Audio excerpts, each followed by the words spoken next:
مجھے مایوس ہونے والے شخص پر تعجب ہوتا ہے جبکہ اس کے پاس استغفار کی قوت موجود ہے۔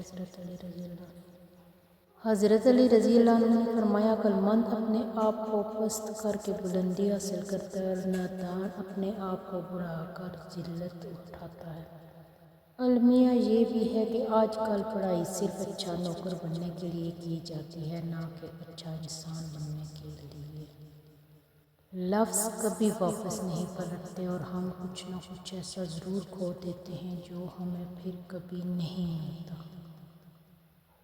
حضرت علی رضی اللہ عنہ نے فرمایا، جو نماز فجر کے بعد سورہ یاسین پڑھتا ہے، اللہ تعالیٰ اس کے دن بھر کی حاجات اپنے ذمہ لے لیتا ہے۔ انسان کا زوال تب شروع ہوتا ہے جب وہ اپنے مخلص لوگوں سے منافقت شروع کر دیتا ہے۔ مضبوط تو وہ ہے جو رونے کے بعد اپنے آپ کو خود سمجھائے کہ اللہ ہے نا، سب ٹھیک ہو جائے گا۔ برا آدمی کسی کے ساتھ نیک گمان نہیں رکھتا کیونکہ وہ ہر ایک کو اپنے جیسا خیال کرتا ہے۔ صرف رب کی ذات ایسی ہے جو معافی مانگنے پر یہ نہیں پوچھتا کہ غلطی کیوں کی تھی۔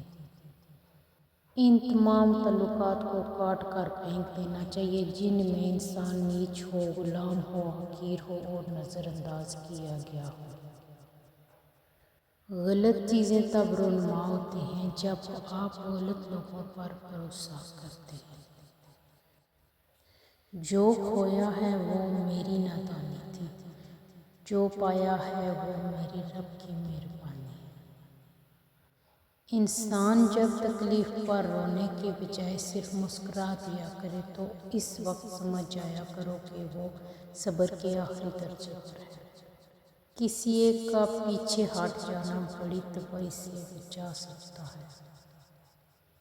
جب گناہوں کے باوجود رب العزت کی نعمتیں مسلسل تمہیں ملتی رہیں تو ہوشیار ہو جانا کہ تمہارا حساب قریب اور سخت ترین ہے۔ حضرت علی رضی اللہ عنہ۔ اپنے آپ کو سب سے بہتر سمجھنا جہالت ہے، ہر شخص کو اپنے سے بہتر سمجھو۔ اس زندگی میں ہمارا بنیادی مقصد دوسروں کی مدد کرنا ہے اور اگر آپ ان کی مدد نہیں کر سکتے تو کم از کم انہیں تکلیف نہ دیں۔ دنیا کا سب سے اچھا تحفہ وقت ہوتا ہے اور اگر کوئی آپ کو وقت دیتا ہے تو وہ آپ کو اپنی زندگی کا وہ پل دیتا ہے جو کبھی لوٹ کر نہیں آتا۔